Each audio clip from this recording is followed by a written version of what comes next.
Good morning दोस्तों, कैसे हैं आप सब? मजे में है ना? हूँ मजेदार राधिका। आज मैं आपको कक्षा 7 विषय हिंदी काव्य 5 हिंद देश के निवासी इसके बारे में बताऊंगी। Page number 29। विविधता में एकता हमारे देश की विशेषता है, साथ ही विकास और शक्ति की परिचायक भी है। मानवीय एवं प्राकृतिक विविधताएं होने पर भी उसमें अभिन्न एकसूत्रताएं हैं। विभिन्न दृष्टांतों द्वारा इस काव्य में भारत की भव्यता एवं दिव्यता का ज्ञान किया गया है। इस काव्य में हमें देखने को मिलता है कि रंग, रूप, वेश, भाषा चाहे अलग हो, लेकिन हमारे देश में सभी लोग एक है, एकता से रहते हैं ना दोस्तों। इसी तरह फूलों के नाम भी अलग अलग होते हैं, लेकिन फूलों में प्यारे प्यारे गुथने पर एक हो जाते हैं, एक बन जाते हैं ना, हम उसको गुथते हैं तो वो भी एक हो जाता है। इसी तरह कोयल की आवाज निराली है, वो पपीहे की बोली में मिठास है, बुलबुल का गीत भी अलग होता है ना, लेकिन उनका राग कैसा होता है? एक होता है ना दोस्तों। गंगा, यमुना, ब्रह्मपुत्र, कावेरी, ये सब नदियां हैं, अलग अलग नदियां हैं, फिर भी वो एक सागर में जाकर मिल जाती है। इसी तरह हम सभी देशवासियों को एक बनाता है। इसी तरह धर्म हमारा अनेक अनेक है, अलग अलग होता है, लेकिन धर्म का सार और देश की उन्नति का लक्ष्य एक होता है ना दोस्तों। बस इस काव्य में ऐसा ही कहा जाता है कि हमारे देश में भले ही विविधता हो, लेकिन हमारा देश के लोग के प्रति लोगों एक है ना एक। अब हम काव्य पढ़ेंगे। हिंद देश के निवासी सभी जन एक है, रंग रूप वेश भाषा चाहे अनेक है। बेला गुलाब जूही चंपा चमेली, प्यारे प्यारे फूल गुथे माला में एक है। कोयल की कूक न्यारी, पपीहे की टेर प्यारी, गा रही बबुल राग मगर एक है। गंगा यमुना ब्रह्मपुत्र कृष्णा कावेरी, जाके मिल गए सागर में हुई सब एक है। धर्म है अनेक जिनका सार वही है, पंथ है निराले लेकिन सबकी मंजिल तो एक है। अब मैं इस काव्य को आपको समझाऊंगी। हिंद देश के निवासी सभी जन एक है, रंग रूप वेश भाषा चाहे अनेक है। इसका अर्थ है कि भारत देश में रहने वाला सभी लोग एक है, चाहे उनके रंग रूप पहनावा भाषाएं अलग है, लेकिन वो भी एक ही है। बेला गुलाब जूही चंपा चमेली, प्यारे प्यारे फूल गुथे माला में एक है। बेला गुलाब जूही चंपा चमेली आदि फूल अलग अलग है, परंतु ये प्यारे प्यारे फूल माला में गुथने पर एक बन जाते हैं, बराबर है, बन जाते हैं ना एक। इसी तरह अलग अलग होकर भी भारतवासी एक है। कोयल की कूक न्यारी, पपीहे की टेर प्यारी, गा रही तराना बुलबुल राग मगर एक है। कोयल की बोली निराली है, पपीहे की बोली भी अपनी मिठास होती है, बुलबुल का गीत भी अलग तरह का होता है। इन सब प्राणियों पक्षियों के गाने भले ही अलग अलग हो, पर राग एक है। इसी तरह अलग अलग बोली और भाषा बोलने वाला भारतवासियों की आवाज भी एक होती है ना दोस्तों।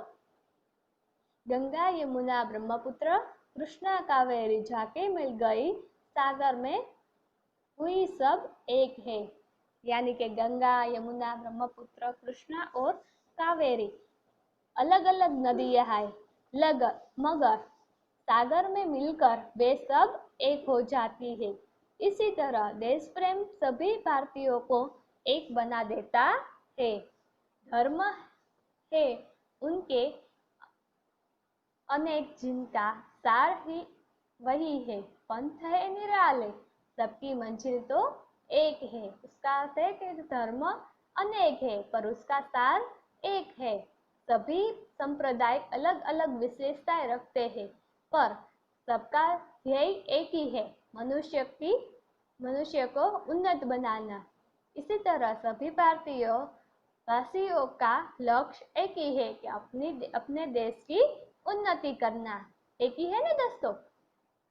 अब शब्दार्थ। कूक એટલે થાય कोयल की आवाज। पपी है एक पक्षी का नाम है। टेर यानी पपीहे की पुकार। तराना यानी गीत। पंथ यानी रास्ता। निराला यानी अनूठा। मंजिल यानी ध्येय। अब पेज नंबर 30।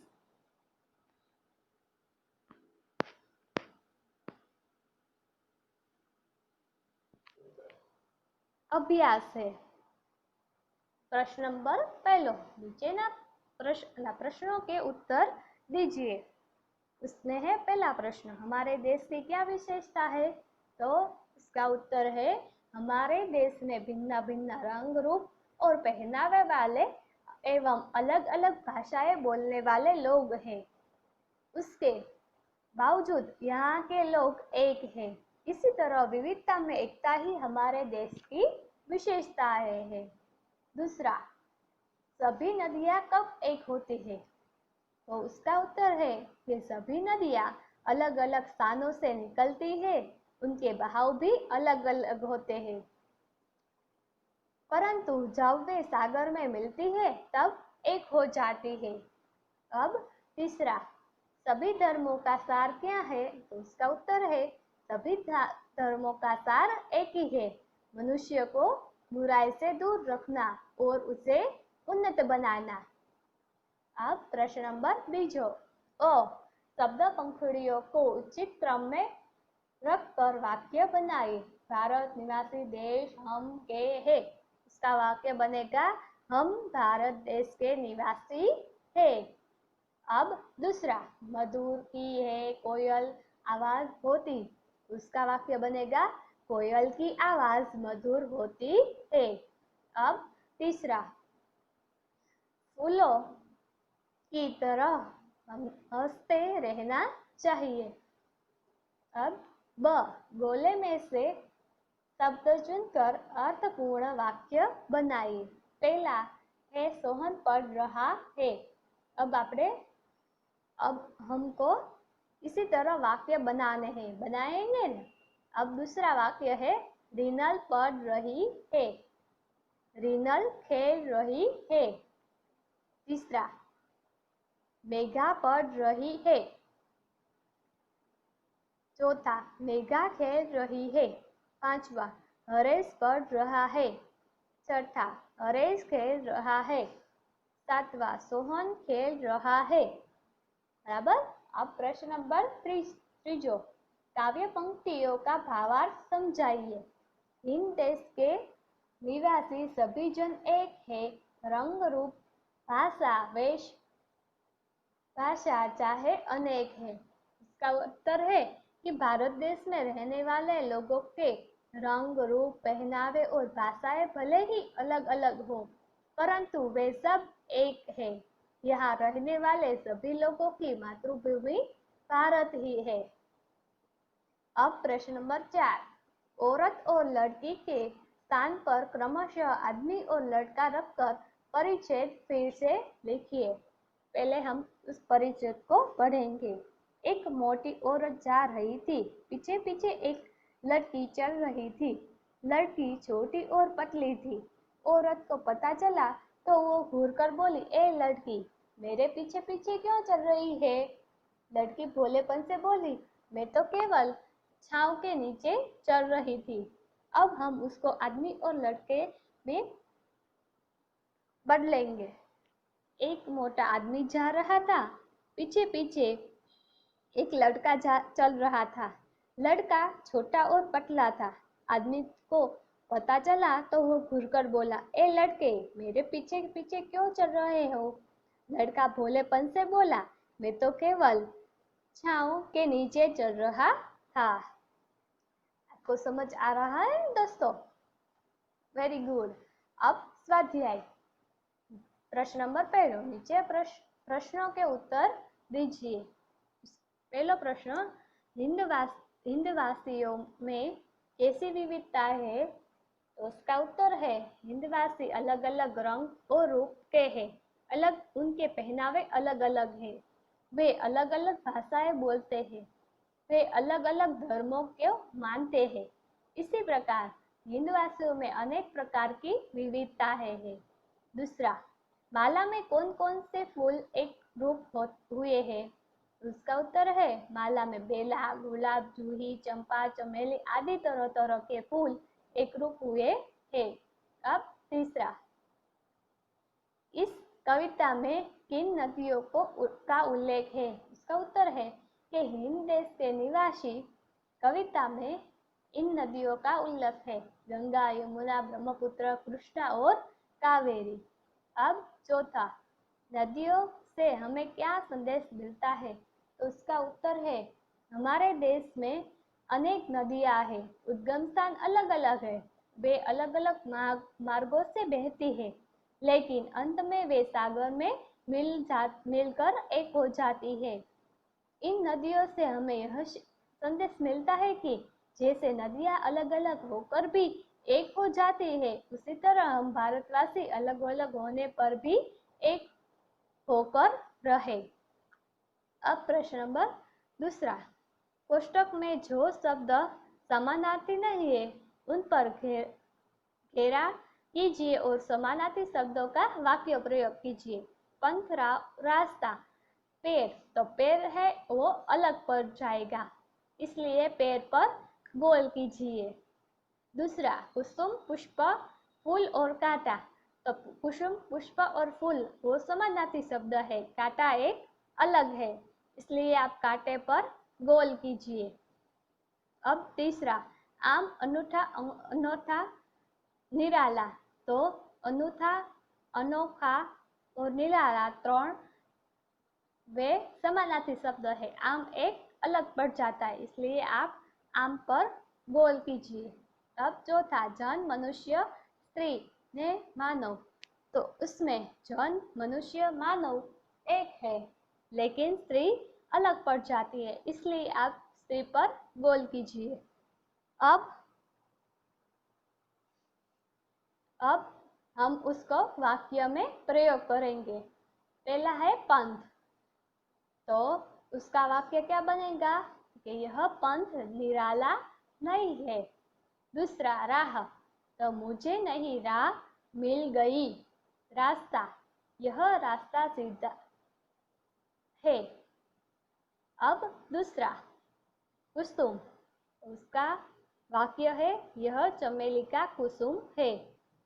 पुष्प, तो उसका वाक्य है, कमल के पुष्प जल में होते हैं। फूल, तो उसका वाक्य है, यह कितना प्यारा फूल है। अब तीसरा, अनूठा, तो उसका वाक्य है, यह चर्चा के लिए अनूठा विषय है। दूसरा, अनोखा, तो उसका वाक्य है, उसने अनोखा रास्ता पकड़ा। तीसरा है निराला, तो उसका वाक्य है, आपका हर ढंग निराला है। अब चौथा, जन, मनुष्य, मानव, उसका वाक्य में प्रयोग करेंगे तो जन, तो उसका वाक्य बनेगा, कोटि कोटि जन तिरंगे को वंदन करते हैं। मनुष्य, तो उसका वाक्य है, दुनिया में तरह तरह के मनुष्य है। तीसरा है मानव, उसका वाक्य है, जिसमें मानवता हो वही मानव है। अब है भाषा सज्जता, तो प्रियंका, मीना, आज तू चुपचाप क्यों बैठी है? मंदिर नहीं आना? मीना, नहीं, मेरा मन नहीं लगता। प्रियंका, अरे हाँ, आजकल तुम बहुत खेल नहीं रही हो। अब पेज नंबर 32।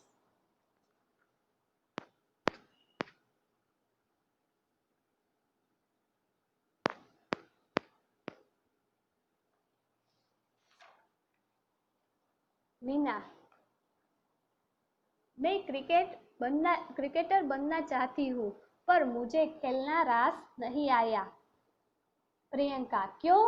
मीना, कल मैं मोहल्ले में खेल रही थी, तब गेंद ने सीमा मौसी के घर की खिड़की का कांच तोड़ दिया। उन्होंने माँ से शिकायत कर दी। प्रियंका, ओह, अब समझी तेरी उदासी का राज। खेलते समय दूसरों का भी ख्याल रखना चाहिए। मीना, आपकी बात बिल्कुल सच्ची है। अब मैं ध्यान रखूंगी। अब आप बताएं। पहलू, उपयुक्त संवाद में से व्यक्तिवाचक संज्ञाएं छांटकर लिखिए। तो उसमें व्यक्तिवाचक कौन कौन सी संज्ञाएं है? ताकि मीना, प्रियंका और सीमा। दूसरा, इन व्यक्तिवाचक संज्ञा शब्दों के लिए जिन शब्दों का प्रयोग किया है उसकी सूची बनाएं। प्रियंका के लिए आप, मीना के लिए तुम, तू, तुम, मेरा, मैं और मुझे। सीमा मौसी के लिए उन्होंने।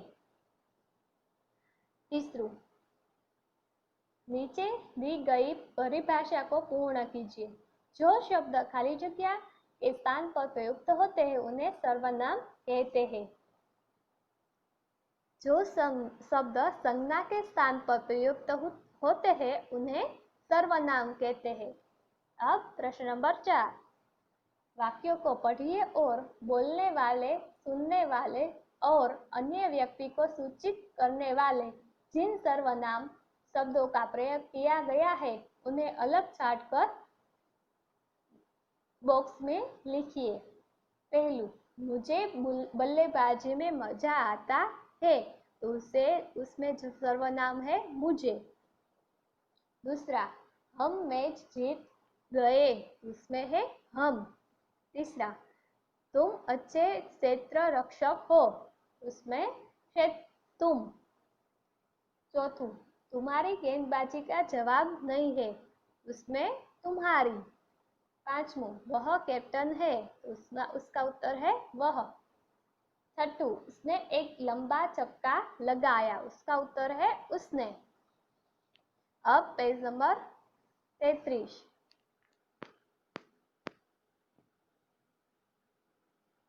विधानों को पढ़िए और खुद के लिए प्रयुक्त सर्वनाम शब्दों को छांटकर बॉक्स में लिखिए। पहलू, अब राजीव स्वयं बल्लेबाजी करने आया, तो उसको स्वयं, इसका उत्तर है स्वयं। दूसरा, मैं अपने आप चला जाऊंगा, उसका उत्तर है अपने आप। ना जानिए, पुरुषवाचक सर्वनाम जब हम बातचीत करते हैं तो कभी अपने बारे में, कभी श्रोता के बारे में, तो कभी तीसरे व्यक्ति के बारे में बात करते हैं। अतः बातचीत करते समय हम 3 प्रकार के शब्दों का प्रयोग करते हैं।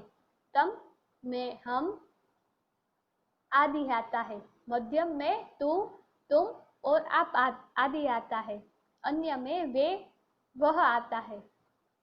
निजवाचक सर्वनाम, कुछ सर्वनाम शब्दों का प्रयोग स्वयं के लिए किया जाता है तथा जिनसे निर्जव या अपनेपन का बोध होता है उन्हें निजवाचक सर्वनाम कहते हैं। जैसे मैं स्वयं चल जाऊंगा, तो उसमें स्वयं है वो सर्वनाम है। दूसरा, वह आप ही चला गया, आप उसमें सर्वनाम है। मैं अपने आप पढ़ लूंगा, तो उसमें अपने आप है वो सर्वनाम है। वे खुद चले गए, उसमें खुद है वो सर्वनाम है। आपको समझ आ गया? अब आपको स्वाध्याय, शब्दार्थ, अभ्यास स्वाध्याय अपनी फेसबुक में लिख लेने हैं और भाषा सचता भी लिख लेनी है। Okay, bye. जय हिंद, जय भारत।